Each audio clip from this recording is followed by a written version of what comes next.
हमारी मईशत का धड़न तख्ता करने में कोई कसर नहीं छोड़ी।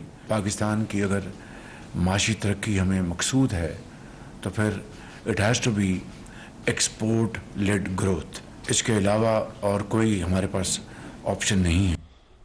बिस्मिल्लाहिर्रहमानिर्रहीम। लाखों करोड़ों दरूद नबी अकरम सल्लल्लाहु अलैहि वसल्लम पर और उनकी आल पर। इस साल का आगाज बहुत अच्छा हुआ।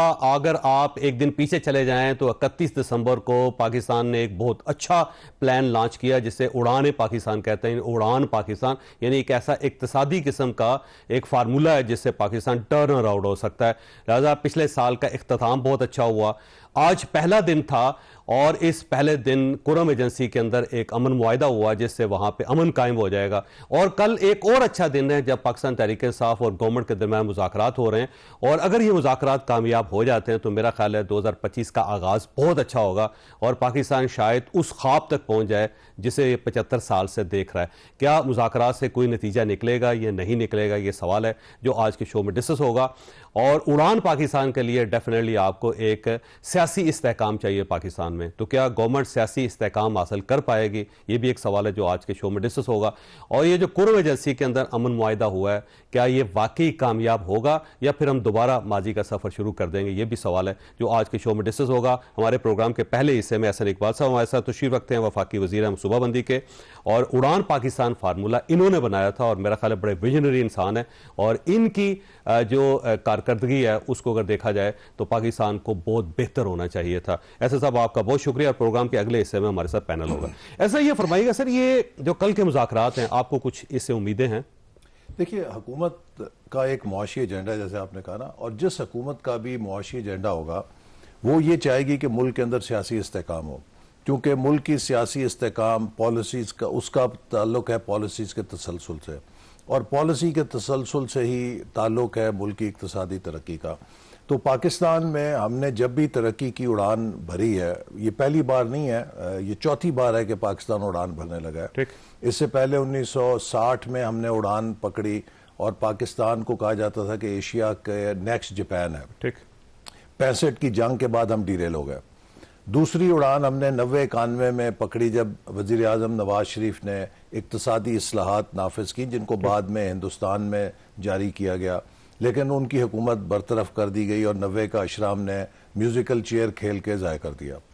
तीसरी उड़ान हमने 2013-18 के दरमियान पकड़ी जब उस वक्त नवाज शरीफ साहब की हुकूमत ने फिर लोड शेडिंग, दहशत गर्दी जैसे चैलेंजेस का सामना किया, सी पैक को लेकर आए और पाकिस्तान फिर एक दफ़ा तेज़ी के साथ उठने लगा। और 2018 में जो तब्दीली आई उसने उन पॉलिसीज़ के तसलसल को जारी नहीं रखा और हम फिर क्रैश कर गए। अब फिर हम एक उस मंजिल से कि जहां दिवालिया होने लगे थे, टर्न अराउंड करके उड़ान की तरफ आ रहे हैं। और अब बेहद ज़रूरी है, चूँकि जावेद साहब मैं ये कहता हूँ कि हमें देखना चाहिए आज से 23 साल के बाद 2047 में जब हम 100 साल की जश्न मनाएंगे आज़ादी का, हमारा हमसाया मुल्क भी बनाएगा, वो कहाँ होगा और हम कहाँ होंगे। और पाकिस्तान के पास ये सलाहियत और अहलियत है कि अगर हमें 15-20 साल किसी किस्म की सियासी एडवेंचरिज्म ना हो, हम इस मुल्क में अमन कायम रखें, इस्तेहकाम रखें, पॉलिसीज़ को चलने दें और इस्लाहात को ऊपर अमल करें, तो पाकिस्तान अगले 23 सालों में बहुत आगे निकल सकता है और भारत को पीछे छोड़ सकता है, मुझे इसमें कोई शुबा नहीं है। लेकिन अगर हम बेयकीनी रखेंगे, इंतशार फसाद करेंगे, तो फिर आपकी बेहतरीन पॉलिसियाँ जो हैं वो भी नाकाम हो जाएंगी। तो इसीलिए हुकूमत ने हमेशा मुज़ाकरात के दरवाजे को खुला रखा है। जब आईनी तरमीम हो रही थी, आपको याद होगा कि उस वक्त ऑपोजिशन ने कहा कि आप इसको प्रेस ना करें, हमसे बात करें। हम मौखर कर दिया, 1 महीना बातचीत की, उस पर इत्तफाक राय कर लिया, लेकिन एक जमात जब अपने लीडर के पास गई उन्होंने वीटो कर दिया। लेकिन हमने इत्तफाक राय कमेटी के अंदर जो स्पीकर ने बनाई थी उसमें तमाम जमातों के साथ मिलकर किया। और अब फिर हमने जब ये कहा ऑपोजिशन की जमात ने कि हम बातचीत करना चाहते हैं, हमने कहा बिस्मिल्लाह। देखिए, बातचीत के लिए जो शराइत हैं वो ऐसी होनी चाहिए कि जो काबिल अमल हो, लेकिन अगर कोई ऐसी शराइत हैं जो नाकाबिल अमल है। 2 शर्तें उनकी और ज्यादा मुतालबात तो है नहीं। एक तो फॉर्म 47 की गवर्नमेंट वो पीछे ले गए, उन्होंने मुतालबा छोड़ दिया। वो पहले कह रहे थे कि हमारा मैंडेट वापस करें, वो आपसे मैंडेट वापस नहीं ले रहे।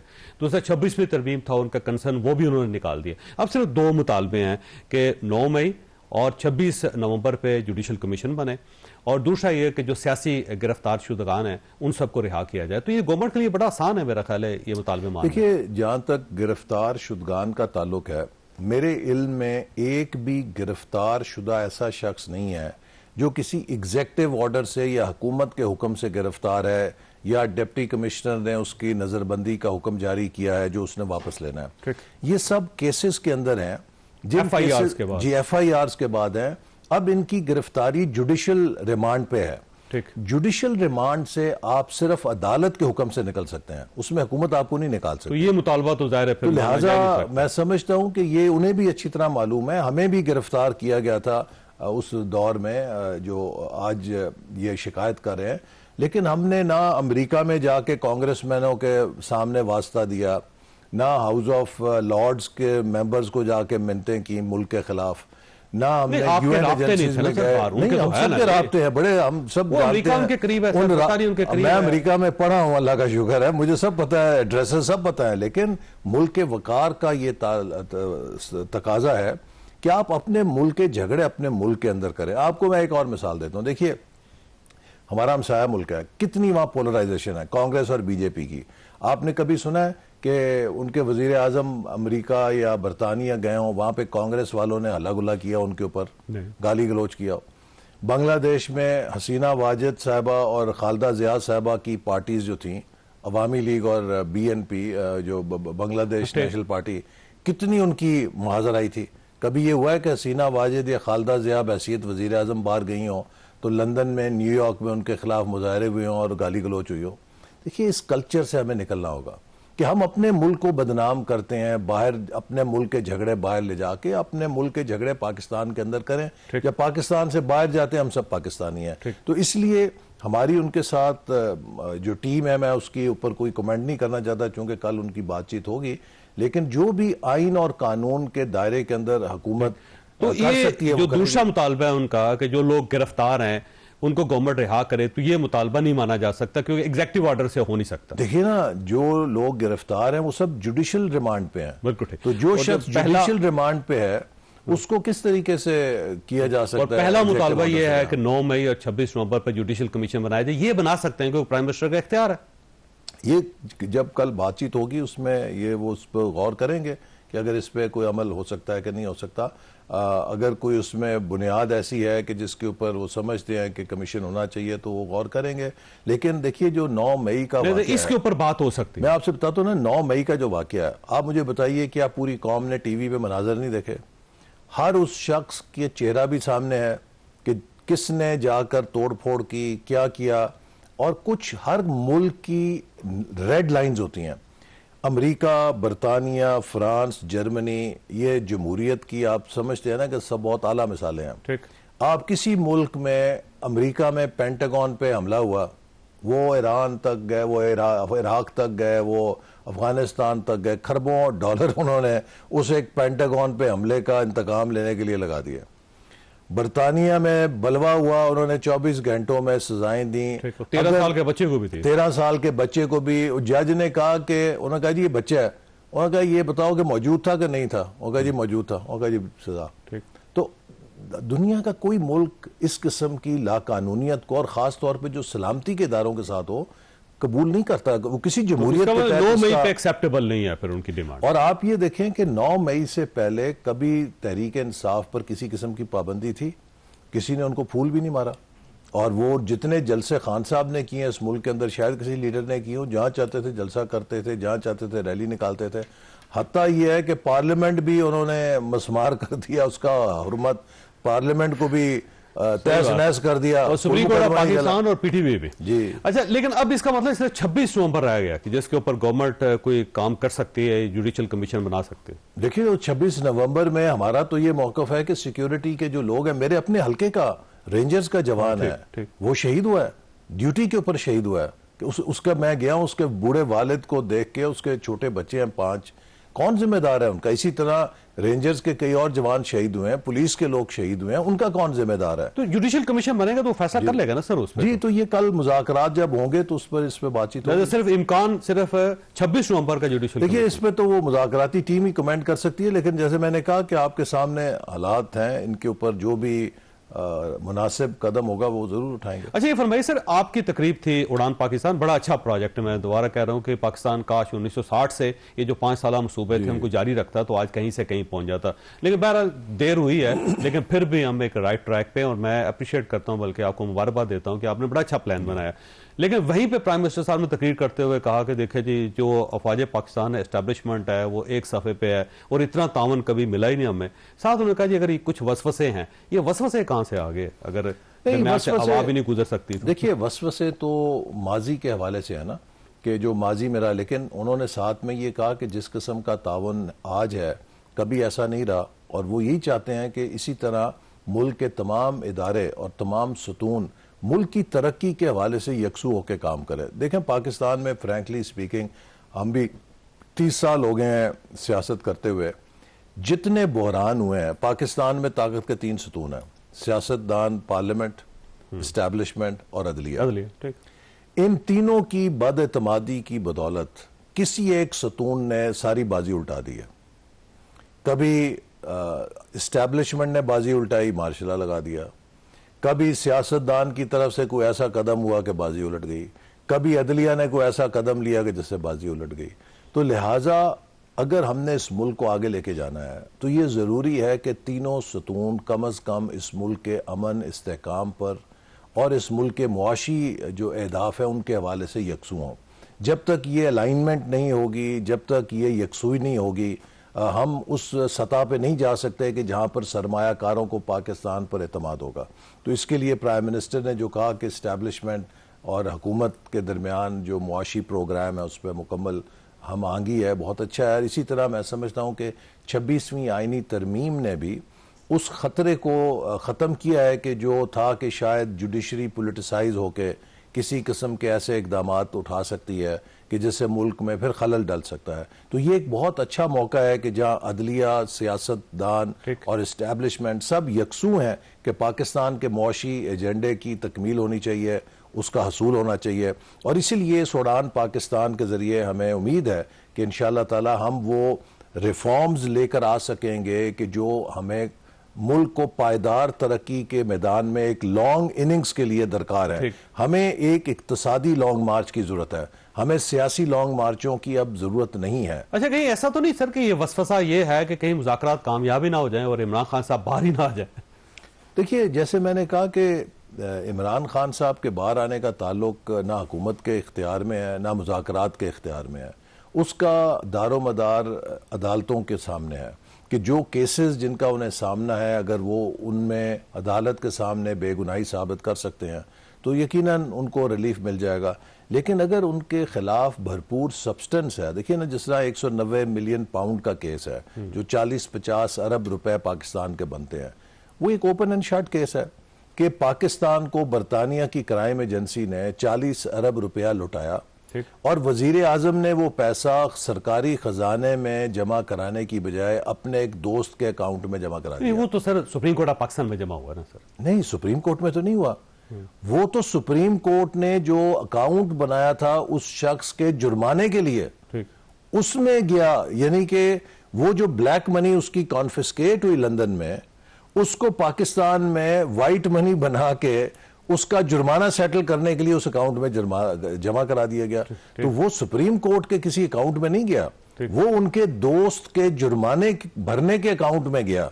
तो आप मुझे बताइए कि अगर मुझे बाहर बरतानिया की हुकूमत 40 अरब रुपया दे और अगर मेरे किसी दोस्त को सुप्रीम कोर्ट ने जुर्माना किया हो और एक अकाउंट खोला हो कि भी इसमें ये जुर्माना जमा कराओ, तो मैं वो बजाय हुकूमत के अकाउंट में डालने के सुप्रीम कोर्ट के उस अकाउंट में डाल के अपने दोस्त को फायदा दूं, तो क्या ये करप्शन नहीं है? ठीक हो गया। ऐसे साहब, आपका बहुत बहुत शुक्रिया। ख्वासा यहाँ पे छोटी सी ब्रेक लेनी और ब्रेक के बाद पैनल के साथ वापस आएंगे।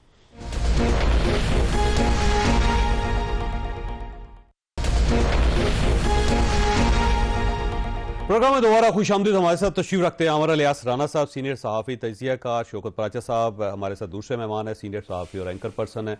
और कोशिश करेंगे हम बैरिस्टर सैफ साहब को भी इस प्रोग्राम के हिस्से में उनको भी तकलीफ दें। अमर इलियास राना साहब, ये फरमाइएगा सर, ये एक तो इमरान खान साहब की तरफ से कल नए साल का पैगाम आया और उसमें उन्होंने कहा कि ये साल हकीकी आज़ादी का है और उन्होंने एक जिहाद का ऐलान भी कर दिया है। फिर उन्होंने कहा कि जंग जारी रहेगी, जंग कभी ख़त्म नहीं होगी। साथ कल मुज़ाकरात भी हो रहे हैं। अब अजीब सी बात है कि एक साइड पे मुज़ाकरात है, दूसरी साइड पे ऐलान जंग है, तो क्या बनेगा इसका? तो साहब दो तीन चीज़ें हैं इसमें बड़ी वाज़ेह। एक तो इमरान खान साहब नहीं सवाल का जवाब देते कि उन्हें मिलने कौन आता है। ठीक है, मतलब मैं एस्टेब्लिशमेंट की कह रहा हूँ। अच्छा, मिलने आता है कोई उनको? नहीं, उनसे पूछा गया ना कि आपसे ये खबरें, इनके ट्विटर हैंडल से लोग पीटीआई के कर रहे होते हैं ना, जैसे अभी नासिर अब्बास साहब का चल रहा है कि जी उनको ऑफर की गई है बनी गाला और वो कह रहे हैं कि मैंने नहीं जाना, ठीक है, जब तक मेरे लोग नहीं छोड़ते। और सो के क्या ये कमेटी के जरिए है? कमेटी तो अब बाज़ाब्ता बैठ रही है, तो ऑफर तो इसका मतलब है पहले आई है। तो खान साहब जब कहते हैं कि मैं छुप के नहीं करता और हकीकी आज़ादी 2025 में लेनी है, तो ये मैसेज कौन दे रहा है? इनके बड़े करीबी लोग कहते हैं जी रात को इतने बजे गाड़ियां वहां पे गई, लोग बता रहे हैं कि जी बुशरा बेगम के जरिए असल में मुज़ाकरात हो रहे हैं। ठीक है। तो भाई ये इनको बेवकूफ़ रखा हुआ है जो 5 रुकनी कमेटी बनाई है। ये हकीकी आज़ादी उस तरह की होगी कि वोट को इज्जत दो और फिर मामला तय हो जाए, तो फिर जो मर्जी कर लो आप। अब ये वोट को इज्जत दिलवाने के लिए 8 फरवरी से भी पीछे चले गए। ये वोट को इज्जत दिलवाने के लिए इमरान खान साहब की बात कर रहा हूँ, 26वीं तरमीम से भी पीछे चले गए। अब ये चले गए हैं कि गिरफ्तारों को रिहा करो, तो इसका मतलब है मुझे रिहा करो। ठीक है, वो कह रहे हैं कि पहले दूसरे लोग रिहा होंगे, बाद में मैं आऊंगा। मतलब वो बात वही है। और फिर है जुडिशल कमीशन, फौज बराह रास्त जो कह रही है, ये फौज से भी मेरा सवाल होगा कि 9 मई के बगैर कोई बात नहीं होगी, मास्टरमाइंड तक हम जाएंगे। तो मास्टरमाइंड का इशारा तो उनका खान साहब की तरफ ही है, कोई इसमें मुझे तो अभाम नहीं है। तो क्या फौज एक तरफ हमें यह कह रही है कि हम कोई बात नहीं करेंगे जब तक 9 मई पे माफी नहीं आएगी, तो क्या अंदरूने खाना वो भी मुज़ाकरात कर रहे हैं कि खान साहब भी नाम बताएं ना बताएं और ये भी वजाहतें करें, इनके करीबी लोग भी दावे करें कि जी बातचीत हो रही है। तो मेरे ख्याल में हमें 2025 को ऐसा बनाना चाहिए कि जी सच्ची बातें करें। ठीक है, ये झूठ पे मबनी कहानी तमाम सियासतदान कल वैसे वसवसों का जिक्र भी किया। वसवसे कहीं यही तो नहीं है कि उधर डील हो रही है पाकिस्तान तहरीक इंसाफ के साथ? पाकिस्तान की 77 साल तारीख इसी वसवसों के बीच में से निकली हुई है। जब ख्वाजा आसिफ कहें कि मुझे 19 में 2019 आए हैं, वो आके ऑफर करते हैं अप्रैल में, तैयारी कर लो, बस तैयारी कर लो और एक तो ले ही लो ना साथ। मैं तो नहीं कह रहा कि ख्वाजा आसिफ साहब गलत बयानी कर रहे हैं। अब जनरल फैज जब से पकड़े गए हैं उसके बाद से ये इंकशाफ हुए हैं, उनके बारे में भी आ रही है कि जी उनका फैसला करीब है। वो जब तक पकड़े नहीं गए थे तो इस किस्म की कोई बात नहीं की थी। अच्छा, जनरल बाजवा के बारे में उन्होंने बातें की कि वो मौजूद है, लेकिन जनरल बाजवा अब अवेलेबल नहीं है। नॉर्मली उनका ख्याल ये था कि 29 नवंबर को उनके 2 साल की पाबंदी खत्म हुई, तो वो बिल्कुल तैयार थे बातचीत के लिए। तो उन्हें पता लगा जनाब आप जैसे ओहदेदारान के लिए 5 साल की पाबंदी आर्मी एक्ट में, जैसे एक आर्मी एक्ट में ये तरमीम की गई थी कि कोर कमांडर अगर आप 1 साल नहीं है तो आप आर्मी चीफ भी नहीं बन सकते। जनरल फैज उसमें गए थे। ये सब लोग क्या कहानी कर रहे हैं, इसमें लोगों को इन्होंने तजब्जुब का शिकार किया हुआ है। अगर शहबाज शरीफ साहब ये कह रहे हैं कि जितनी मिसाली कोऑर्डिनेशन आज है, तो वसवसे का लफ्ज वो इसलिए आता है कि ये जो सारी कहानियां आती हैं कि जी उनको ऑफर कर दी गई, उनके पास चले गए, तो सच बोल देना सारे के सारे। सही बात है, क्यों बात कर रहे हैं? शौकत प्राइसा देखें, जो पाकिस्तान तहरीक इंसाफ के मेन कंसर्न थे, पहला ये था फॉर्म 47 की गवर्नमेंट है, इसे हम कबूल नहीं करेंगे, ये वापस करें, मैंडेट वापस करें हमारा। और पाकिस्तान तहरीक इंसाफ उससे पीछे हटी, जो मेन कंसर्न था। दूसरा उनका कंसर्न था 26वीं तरमीम को वो पीछे ले गए। और जो सप्लीमेंट्री कंसर्न्स थे उसके अंदर जुडिशल एक कमीशन है, वो एक सप्लीमेंट्री है, और असीरों को रहा करें, ये भी एक सप्लीमेंट्री। तो कुछ कुर्बानियां पाकिस्तान तहरीक इंसाफ ने पहले दे दी हैं, कुछ चीज़ें वो लेके मुज़ाकरात में आए हैं। तो इसका मतलब ये वो सेटलमेंट कहीं ना कहीं हुई है या वो चाह रहे हैं। देखें ना, अगर मसलन 26वीं तरमीम के हवाले से अब वो कहते थे कि इसको ख़त्म करें, तो वो तो कॉन्स्टिट्यूशन का हिस्सा है, या तो उसके लिए एक और अमेंडमेंट आए। अदरवाइज तो मुतालबा ही नहीं ना, वो नहीं सुने ना, मुतालबा नहीं है, लेकिन उन्होंने पिटीशन तो दी हुई है ना, उसी कोर्ट में, उसी अदालत में पिटीशन दी है। किसके खिलाफ? 26वीं तरमीम के खिलाफ। उसी 26वीं तरमीम की रूह से तो ये नई अदालत बनी हुई है और उसमें पेश भी हो रहे हैं, आईनी बेंच भी उसी के तहत बना हुआ है, वो ख़त्म हो गया। 47, 45 वाला फिर हम लोग कहते हैं और लोग कहते हैं कि जो 2018 में जो ट्रांसपेरेंसी है आप या तो उसकी मजम्मत कर दें जो 2018 में हुआ था। इसलिए ये दो आ गए कि जी सियासी कैदियों को रहा किया जाए। ये जो 25 और 60 को सजा मिली, ये तो अभी तो ये तो सियासी नहीं है, ये तो एक ब्रिगेडियर साहब हैं, ये गिरफ्तार हुए, मिलिट्री कोर्ट में गए, एक ब्रिगेडियर साहब हैं, एक कोई कमांडर साहब हैं, कैप्टन है, इसलिए ये तो सियासी नहीं है ना।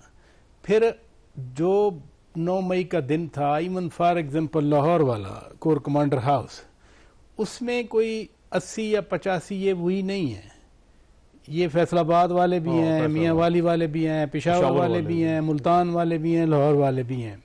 इट मीन्स के थॉरो स्क्रीनिंग की गई है, सबको नहीं पकड़ा गया और सबको सजा नहीं दी गई। नहीं तो 10,000 लोगों को सजा हो जाती। एग्जैक्टली लेकिन थॉरो स्क्रीनिंग करके इन 85 को आइडेंटिफाई करके सजा हुई। अगले मराहल हैं जो सियासी ईमा पर ये किसी ने कुछ किया, या जो इशारे राना साहब भी कह रहे हैं कि इशारा मास्टरमाइंड का उधर ही जा रहा है, but still that has to be investigated and that has to be concluded rather. अभी वो कॉन्क्लूड नहीं हुआ, इसलिए 9 मई का एक दबा है और वो भी समझते हैं पीटीआई वाले भी भाई इससे जान नहीं छूटेगी। लेकिन अभी जो फौज का बयान आया, 9 मई के करीब भी प्रेस कॉन्फ्रेंस हुई थी जिसमें कहा गया था कि माफी मांगी जाए। ऊपर से खान साहब ने कहा कि मुझसे माफी मांगी जाए। नहीं, उस सिद्ध के दिल से कहते हैं माफी मांगी जाए। नहीं देखे ना, जब पंजाब में पाकिस्तान में झगड़े होते हैं ना, तो एक लफ्ज हम यूज किया करते हैं माफी तलाफी। तो अगर जिनके खिलाफ आपने कार्रवाइयां की, मसलन उनका घर जलाया, उनकी इंस्टॉलेशन जलाई, उनकी जो एक होती है ना परसेप्शन को डैमेज किया आपने, अगर वो कह रहे हैं कि चलो यार माफी मांग लो, तो मेरा तो ख्याल है उसी दिन जो है ना इनको तो जनाब शाम तक माफी नामे आ जाने चाहिए, माफी मांग के जान छुड़ाते। लेकिन वो चूंकि पॉलिटिकल विजडम नहीं है ना, या फिर जिस तरह से 2011 से इनकी परवरिश की गई, इनको प्रमोट किया गया, इनको परवान चढ़ाया गया, इनके ज़हन में एक ही बात आ गई कि हम सादिक हैं, हम अमीन हैं, हम पवित्र हैं, बस हम सब कुछ हैं। तो वो निकलते निकलते भी टाइम लगेगा। इसलिए ये जो शॉर्ट लिस्टिंग, इसको मैं कहूँगा डिमांड की हुई है, ये शॉर्ट लिस्टिंग की ये वाली जो रीजन हैं। अब अगली बात है मुज़ाकरात कामयाब होंगे। अच्छा, मैं इस पे आऊंगा, मैं ब्रेक लूंगा और उससे पहले एक सवाल आपके पास छोड़ के जा रहा हूं कि देखें, 2 मुतालबे हैं पाकिस्तान तहरीक इंसाफ के। एक तो ये है कि 9 मई और 26 नवंबर पे कमीशन बनाया जाए। अभी इसके ऊपर तो FIRs हुई हैं, लोग गिरफ्तार हुए हैं, उनको सजाएं हुई हैं, कमीशन कैसे बन सकता है इसके ऊपर। दूसरा वो कहते हैं जो लोग गिरफ्तार हैं उनको रिहा किया जाए। तो लोगों को तो सजा हो गई है, जिन लोगों को सजा होगी उनको रिहा कैसे किया जा सकता है, अदालतें कर सकती हैं। तो ये दोनों मुतालबे मेरा ख्याल है इर्रेशनल है, रैशनल है ही नहीं। तो फिर मुज़ाकरात आगे कैसे बढ़ेंगे। छोटी सी ब्रेक हो, ब्रेक के बाद दोबारा जरूरत।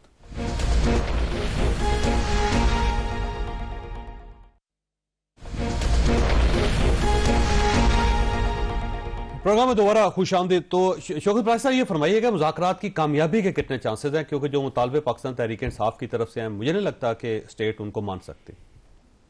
मैंने पहले गुजारिश की ब्रेक से पहले, लफ्ज लिखा हुआ है सियासी कैदी, ये नहीं कहा हुआ कि सारे जो है ना पकड़े गए 9 मई में उनको छोड़ा जाए। ठीक है। तो सियासी कैदी हैं कितने, और सबको मिलिट्री कोर्ट से तो सजाएं नहीं मिली। ये जो एंटी सोशल एलिमेंट थे, ये शरपसंद थे, ये टेररिस्ट थे, जो भी आप उनको कहें, ये तो हो गए ना उस केस में। इसमें सियासी लोग नहीं हैं। शायद एक आध कोई एक नाम था मेरा ख्याल है फैसलाबाद से, बाकी तो मैंने कोई नहीं देखा। इब्रार है एक बंदा शायद, एक ब्रिगेडियर रिटायर्ड है, और वो नहीं सियासी तो नहीं है ना, आसान न्याजी तो सियासी है ना। चले नहीं, ओहदा नहीं है उनके पास कोई भी। मैं तो सियासी प्योर उस पॉलिटिकल टर्म में बात कर रहा हूँ, ठीक है। दूसरी बात यह है कि जो सियासी लोग गिरफ्तार हैं वो तो नॉर्मल कोर्ट्स में है, दहशतगर्दी की अदालत में, उनका तो मिलिट्री कोर्ट में ट्रायल ही नहीं हो रहा। जैसे शाह महमूद कुरैशी साहब हैं, इजाज सोरी साहब हैं, महमूद रशीद साहब हैं, उमर सरफराज चीमा साहब हैं, इमरान खान साहब हैं। अब दूसरी तजवीज़ है या उनके मुतालबा है जुडिशल कमीशन वाली। देखें, पाकिस्तान में एक 1956 का इंक्वायरी एक्ट है, उस इंक्वायरी एक्ट के अंडर एक कमीशन बना करता है। वो तो प्राइम मिनिस्टर बनाता है, तो एग्जेक्टिव बनाता है, उससे और इससे क्या फर्क पड़ेगा। इसलिए ये जो 2 मुतालबे रह गए, जब आप टेबल पे बैठेंगे, अगर 4 में से 2 बच जाते हैं तो इसमें भी तो फ्लेक्सिबिलिटी आ सकती है। मैं ये नहीं कह रहा कि ये कह दिया गया कि ये, हाँ अलबत्ता खान साहब का अपना मूड होता है, जैसे उन्होंने कहा कि यूं लग रहा है जैसे बाहर सब खुश हैं तो सारे बैकफुट पे चले गए, सारे डिफेंसिव पे चले गए, इसलिए राना साहब के पास अच्छा राना साहब ये फरमाइएगा सर, ये जब मुज़ाकरात होते गिव एंड टेक होता है कि पाकिस्तान तहरीक इंसाफ के 2 मुतालबे आपने मान लिए, चले गवर्नमेंट ने मान लिए, गवर्नमेंट उसके बदले में पाकिस्तान तहरीक इंसाफ से लेगी क्या? ये भी तो एक सवाल है ना कि आपने वैसे ही कहा कि ठीक है आप आ गए हैं तो ठीक है जी आपके सारे मुतालबे मंजूर, ऐसा तो नहीं होगा। तो साहब जब इमरान खान साहब अटक जेल में थे और फिर ये पिंडी आ गए, तो उसके कुछ अरसे के बाद यानी चंद महीने बाद मुराद सईद साहब का एक ट्वीट आया था कि इमरान खान को ये ऑफर हुई है कि वो खामोश हो जाएं, ठीक है, या बाहर चले जाएं, ठीक, और उन्होंने इनकार कर दिया। इसके बाद इमरान खान साहब ने इस बात को ओन किया, ठीक, कि हाँ मुझे ये ऑफर आई थी। अभी मैं मतलब बिल्कुल अगस्त 2023 की बात कर रहा हूँ। अच्छा, अब भी जो आपका सवाल है कि जी क्या दे सकते हैं, तो गवर्नमेंट और इस्टेब्लिशमेंट तो चाहेगी ना कि इस मुल्क में अब आके अल्लाह अल्लाह करके कोई इक्तसादी तौर पे आप थोड़े से सेटल हुए हैं, अभी 1.5 साल चाहिए है, तो वो कैसे कहेंगे कि आपको हम मुजाहिरे के लिए खुली छूट दे दें? क्योंकि वो तो जनरल बाजवा उस वक्त थे ना कि वो एक्सटेंशन के चक्कर में थे कि इमरान खान भी लगे रहे जलसों पे जनरल आसिम मुनीर के आने से पहले पहले, और काम धंधा मेरा भी चल जाए, वो दोनों में फेल हुए। लेकिन इमरान खान का अमेरिकन मुखालिफ जो चूरन था वो मार्केट में रज के बिक गया। साइफर के ऊपर इन्होंने मीर जाफर भी कहा, फौज को भी रगड़ दिया, अमेरिका को भी रगड़ दिया, पॉपुलर भी हो गए। अब आके उनको इंतजार है, बुनियादी तौर पे 31 जनवरी की डेट देने का मकसद है कि ट्रंप आए और उनके लिए कुछ कर दें। ठीक है, पहले बाइडन से था कि उसने मुझे निकाला और अब ये मुझे बाहर निकाले, ठीक है, कि एक ने हुकूमत से निकाला और अब एक दूसरा जेल से बाहर निकाले। तो हकीकी आजादी जो आपने 2025 ढूंढी, ये किसके जरिए लेनी चाह रहे हैं? जिसके जरिए निकाला गया था उन्हीं, मतलब अमेरिका तो अमेरिका ही रहेगा ना, ट्रंप हो बाइडन हो, उनकी अपनी पॉलिसियां हैं, वो इंडिया के साथ जाके मिलते हैं। जैसे वाशिंगटन पोस्ट में एक मजमून भी वहीं उनके ब्यूरो चीफ ने दिल्ली से लिखा है कि क्या हो रहा है, हम तो फैसिलिटेशन में ही मौजूद हैं। पीटीआई के जो लोग बाहर बैठे हैं वो उन सारे अकाउंट्स को सपोर्ट करते हैं जो इंडिया के हक में और पाकिस्तान की फौज के मुखालिफ है। अब ये बात फौज को बतानी है कि मुराद सईद के उस ट्वीट की वजाहत क्या है, कि आपने क्या ऑफर की थी, क्या इमरान खान की ये गारंटी मौजूद है, और क्या इमरान खान मान रहे हैं? अल्लामा राजा नासिर अब्बास साहब कह रहे हैं कि उनको ऑफर की गई है। तो मैं फिर दोबारा दोहराऊंगा कि ये ऑफर कौन करता है, कौन कर रहा है? अगर ये मुज़ाकराती कमेटी, कल ज़ाहिर है हमारे दोस्त जर्नलिस्ट वहां साथी मौजूद होंगे, हम उनसे कहेंगे कि इनसे पूछें कि इमरान खान को ये ऑफर, राजा नासिर अब्बास साहब मौजूद होंगे, उनसे पूछा जाए कि जी आप बताएं कि इमरान खान ने आपको कब कहा कि मुझे ये बात कही गई और किसने कही? ठीक है, क्या उनकी अहलिया के जरिए आई या ये कमेटी गई, कौन गया, ये बता नहीं रहे। दूसरे एस्टेब्लिशमेंट को, हुकूमत की तो पोजीशन ये है कि उन्होंने एक 5 रुकनी कमेटी बनाई है जो इस चक्कर में है कि बोल बचन कराया जाए। ज़ाहिर है हुकूमत तो बड़े अरसे से, शहबाज शरीफ साहब कह रहे थे कि जी किसी भी तरीके से मुज़ाकरात हों, उनकी लिजिटिमेसी भी मान ली गई, ना मानते हुए भी कि नहीं हम फॉर्म 45-7 वाली कहानी छोड़ दी, 26वीं तरमीम जिसके जरिए जो इन्हें इनकलाब, हमारे कुछ जर्नलिस्टों को भी आया हुआ था कि सुप्रीम कोर्ट से निकलेगा, वो सारे परेशान हो गए हैं कि क्या बना हमारे साथ। ये कमेटी बताएगी कि इनके पास कौन सा मैंडेट है, और वो मैंडेट किसके पास है जो अडियाला जेल में दरवाजे भी खोलता है, सुबह नाश्ते भी कराता है, और जब करता है तो मुज़ाकराती कमेटी को अरेस्ट करने की धमकी दे देते हैं। अच्छा प्राइस साहब, वैसे एक फार्मूला गर्दिश कर रहा है सारा इस्लामाबाद के अंदर, ऐसे बहुत सारे फार्मूले आपको पता है, ऐसी जब सूरत होती है तो उसमें गर्दिश करना शुरू कर दो। वो कहते हैं जी कि इमरान खान साहब को ये ऑफर करें कि हाउस अरेस्ट हो जाएं, बनी गाला चले जाएं, लेकिन खामोशी इख्तियार करें और इस सिस्टम को तस्लीम कर लें, गवर्नमेंट 5 साल पूरे करे या कौमी असम्बली 5 साल पूरे करे। तो क्या ये फार्मूला वर्केबल है? खान साहब मान जाएंगे या नहीं? छोटी सी ब्रेक को ब्रेक के बाद दोबारा जरूरत।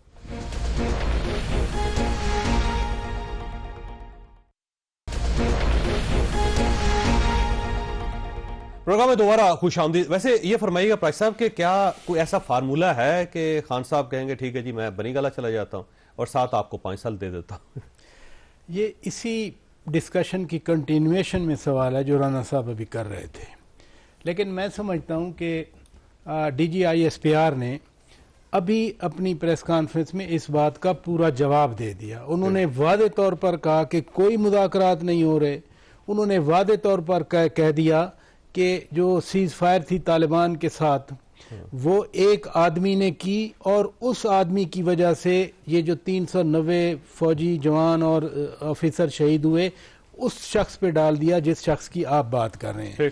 तीसरी बात ये भी फौज के तर्जमान ने कर दी कि 2014 के धरनों में पहली दफा ये हुआ कि शरपसंदी करार पाई, वो उस शरपसंदी को 9 मई और 26 नवंबर से इक्वेट कर दिया गया। तो मैं नहीं समझता कि फौज कहीं मुज़ाकरात कर रही है उनके साथ बराह रास्त, जब इतने सारे देखे ना 2021 की सीज फायर टीटीपी 40,000 लोगों को बसाया गया और मुल्क के लिए वो अदाब खड़ा कर दिया जिसका DGI-SPR बात कर रहे हैं। तो ये जो है ना, ये अपनी तरफ से जिसे कहते हैं फीलर छोड़े जाते हैं। ओह हमारे साथ मुज़ाकरात करने के लिए आ गए जी, ओ जी हमें ये ऑफर कर दी। तो इसका मतलब पोजीशन वही है जो पहले थे, कोई चेंज नहीं आ रहा। नहीं, वादे तौर पर यह कहा गया, फौज ने यह नहीं कहा कि हम मुज़ाकरात के मुखालिफ नहीं, उन्होंने कहा सियासी कुव्वतों के साथ मुज़ाकरात किए करते हैं, मुज़ाकरात को हम खुशाइंद करार देते हैं। लेकिन ये जो फीलर छोड़े, पहले कहा गया कि जी सिर्फ हम किसी सियासतदान के साथ नहीं बैठेंगे,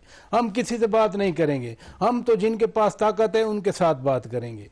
फिर ख्वाजा आसिफ साहब ने सही कहा ना कि आखिर 15 दिनों में कौन सा तावीज आ गया जो आप मुज़ाकरात करने के लिए वैसे ये कोई उम्मीद है मुज़ाकरात के कामयाबी की? देखें आज एक अच्छी खबर आई कि जो कुरम एजेंसी का इशू है उसके ऊपर एक अमन मुआहिदा हो गया, तो साल का पहला दिन एक अच्छा फैसला हुआ, तो साल के दूसरे दिन कोई दूसरा अच्छा फैसला आ सकता है? देखिए नहीं, फैसला तो कल कोई नहीं आ सकता। हाँ, ये चार्टर देंगे रिटर्न, और वो आगे कहेंगे जी अब 1-2 दिन के बाद हम मुशावरत करके आपको जवाब देते हैं। वो प्राइम मिनिस्टर के पास जाएंगे, आपके साथ एहसन इकबाल भी होंगे। एक तो वसवसे का सवाल उनसे जरूर आपने करना है कि आपके प्राइम मिनिस्टर को अब कौन सा वसवसा आया है और ये क्यों ला रहे हैं, ये इससे सवाल जुड़ता हुआ है। क्योंकि आप कर रहे हैं ना बातचीत सारी की सारी, तो आपके प्राइम मिनिस्टर को क्या खतरा है, जिसने कमेटी भी खुद बनाई, जो ऑफर भी खुद करता है, और जो कहते हैं कि हमारे और एस्टेब्लिशमेंट के बीच में से हवा भी नहीं है, हम बिल्कुल एक पंथ दो काज हैं। तो बहुत अच्छी बात है, एक ऐसी एस्टेब्लिशमेंट जो मुल्क के साथ चल रही है, इस्तेकाम ला रही है। लेकिन आपको मुज़ाकरात कामयाब कराने चाहिए। आपको वो लोग छोड़ देने चाहिए जो सिर्फ 9 मई को छोड़ दें, जो लीडरशिप का रोल कर रहे थे उनको छोड़ दें, बाकी सबकी जमानतें कराएं, आप उनके केस चलाएं, स्पीडी ट्रायल कराएं। ये गवर्नमेंट की जिम्मेदारी है, चाहे वो पंजाब गवर्नमेंट की हो, चाहे वो वफाकी हुकूमत की हो। इस्तगासे जो कर रहे हैं उन्हें इनको फाइनल करना चाहिए। जज हमारे उस तरह का काम ना कर दें कि 2 अरब रुपए की कोई डकैती मारे और उसे 100 रुपए में जमानत दे दें। ये सवाल वहां पे खड़े होकर डट के करना चाहिए कि हुजूर ये आप कैसे काम कर रहे हैं। हमारे प्रोसिक्यूटर्स में इतनी जान होनी चाहिए, उन सारों ने जज नहीं लगना होता। वक्त खत्म हो गया। मैं दोनों मेहमानों का शुक्रगुजार हूँ। खासात बात यह है कि आज का पहला दिन था, पहले दिन बहुत अच्छी खबर आई, कल दूसरा दिन है, मुज़ाकरात से इस साल का आगाज़ हो रहा है। मेरा ख्याल है हमें एक और खुशखबरी चाहिए, उस खुशखबरी की बुनियाद पर पाकिस्तान आगे बढ़ेगा। और अगर खुदा न खास्ता ये मुज़ाकरात नाकाम हो जाते हैं तो फिर मेरा ख्याल है हमारा 2025 का साल भी उसी तरह गुजरेगा जिस तरह 2024 का गुजरा था। अल्लाह ताला आप और आपके अहले खाना को हर किसी मुसीबत से महफूज रखे। अल्लाह हाफिज़।